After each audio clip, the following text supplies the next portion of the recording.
ప్రజలకు ఎంత ముఖ్యమని అంటే అభివృద్ధి అభిమతంగా పనిచేసింది మన వినోద్ కుమార్ గారు. కులం మతాల పేరు చెప్పుకొని పనిచేసేదేమో బండి సంజయ్ కుమార్ గారు. ఇక్కడ కాంగ్రెస్ అనేది పేరు లేదు, అది కాంగ్రెస్ వైజ్ కాంగ్రెస్ అయిపోయింది, దాన్ని ఎవరు పట్టించుకుంటున్నారు, అక్కడెక్కడో వేయండి. కానీ ఇప్పటికీ మతం మతం మతం మతం అని ఇక్కడ ఉన్నటువంటి చిన్న చిన్న పిల్లల వాళ్ళ మనసులను కూడా ఖరాబు చేసుకుంటా మతానికి ఓటేయమని అంటారు, కానీ అభివృద్ధికి ఓటేయమని అని చెప్తలేరు.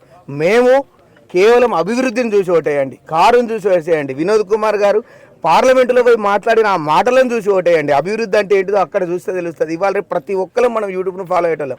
ఎంపీ బండి సంజయ్ అనేటోడు పార్లమెంటులో మాట్లాడిన ప్రశ్నలను, అదే ఎంపీ వినోద్ కుమార్ గారు పార్లమెంటులో మాట్లాడినటువంటి దాన్ని ఒక్కసారి మీరు గూగుల్లో సెర్చ్ చేస్తే, లేకపోతే యూట్యూబ్లో సెర్చ్ చేస్తే కొన్ని వందలు ఉంటాయి. అందులో ఒక 10 బండి సంజయ్ ఈ రాష్ట్రం గురించో లేకపోతే కరీంనగర్ గురించో ఎక్కడన్నా మాట్లాడినా ఓటు అడగడానికి కూడా మేము ఎవరం రాము.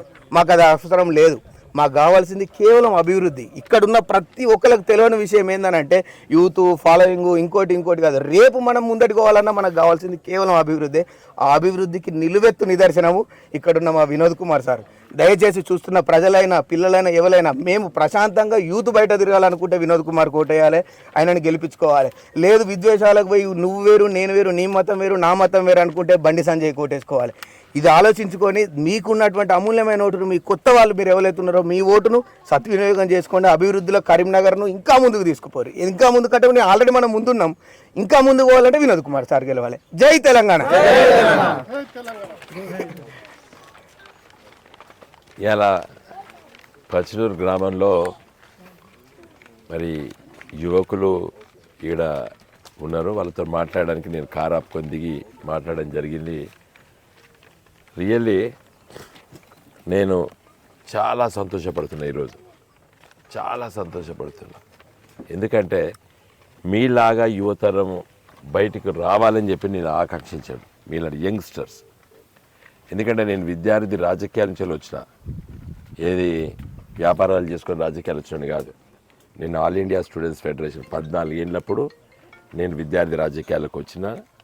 Government junior college, Kakatiya degree college చదువుకొని, కాకతీయ యూనివర్సిటీ లా కళాశాల చదువుకొని ఎప్పుడు కూడా నేను విద్యార్థి రాజకీయాలు ఉన్నా. ఈ తరం విద్యార్థులు మరి అభివృద్ధిని ఆకాంక్షించేటువంటి వ్యవస్థ కావాలని కోరుకోవడం లేదు, విధ్వంసం కోసం ఆలోచించేటువంటి వాళ్ళని తయారు చేస్తున్నాయి కొన్ని రాజకీయ పార్టీలు అని చెప్పి బాధపడుతున్నాను.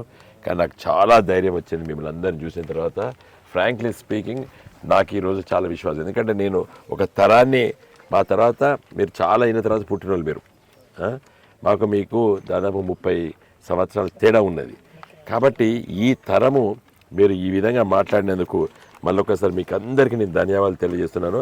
నాకు చాలా విశ్వాసం ఉన్నది, తెలంగాణకు ఏమీ కాదు, ఎవ్వరు కూడా విధ్వంసం చేయలేడు. ఇలాంటి యువతరం ఉన్నందుకు నేను చాలా చాలా సంతోషిస్తున్నాను. మీరందరూ కూడా బాగా పైకి వస్తారు, మీరందరూ కూడా పైకి వస్తారు. నాకు నిజంగా మా జీవి రామకృష్ణ గారికి ధన్యవాదాలు చెప్తున్నాను నేను, నన్ను ఇక్కడ పిలిచేందుకు. ఎందుకంటే నిన్న నిన్న నిన్న నిన్న మేడే నాడు కార్మిక దినోత్సవం నాడు జెండా ఎగరేస్తుంటే ఒక ట్రాలీ ఆటో డ్రైవర్ ఏం చెప్పిండు, సార్ మీ స్మార్ట్ సిటీ తేవడం వల్ల టైర్ల పంచర్లు ఆగిపోయినాయి, కమాన్ పట్టీలు ఇరగడం ఆగిపోయినాయి, బంపర్లు ఇరగడం ఆగిపోయినాయి, నాకు ప్రతి నెల ఖర్చులు మిగిలినాయి సార్ అని చెప్తే, నాకు పెద్ద పెద్ద బంగ్లాలలో ఉండి వాళ్ళ ముందు సీసీ రోడ్లు పోసుకోవడం మర్చిపోయారు. కానీ నేను తీసుకొచ్చినటువంటి ఒక సామాన్య కార్మికుడు నిన్న మేడే నాడు జెండా ఎగరేస్తా అంటే మాట్లాడింది నాకు చాలా సంతృప్తి ఉంది. సరే ఎన్ని ఓట్లు పడ్డాయి, గెలిచినా ఓడిపోయినా పక్క పెట్టండి. ఇవాళ మిమ్మల్ని అందరినీ చూస్తే ఎంత గొప్పగా మాట్లాడారు మీరు.